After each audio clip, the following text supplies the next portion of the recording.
exactly what you do every day, which is to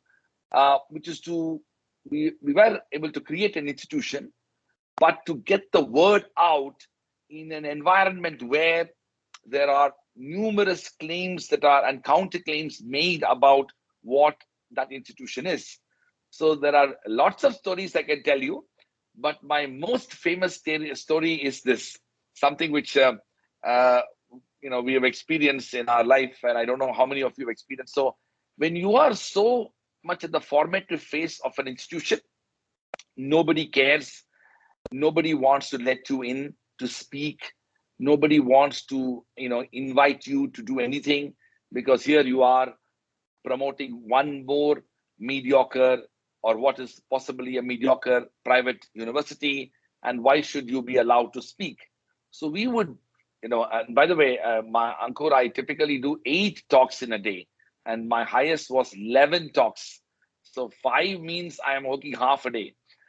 So in a typical day, when it starts around 6:30 or so, when we are outside Delhi, we travel across schools, and I end up landing at a school at 8 o'clock, and then we keep moving it an hour to an hour and a half gap. So I landed up in a school called I'll tell you the name of the school, doesn't matter.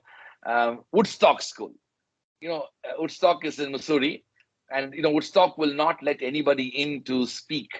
So this was 2009, and we wanted to speak to the students. So we could not even meet the principal or headmaster, and somebody said that there's no chance, they don't allow anybody to speak. And and I said, listen, I really want to talk to the students.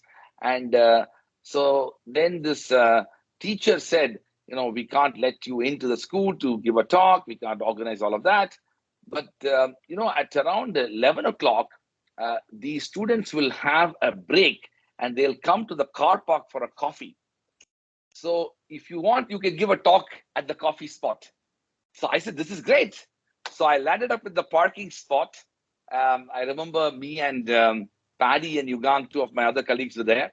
And we, believe it or not, we gave an outreach talk for 15 minutes in the right outside the Woodstock School.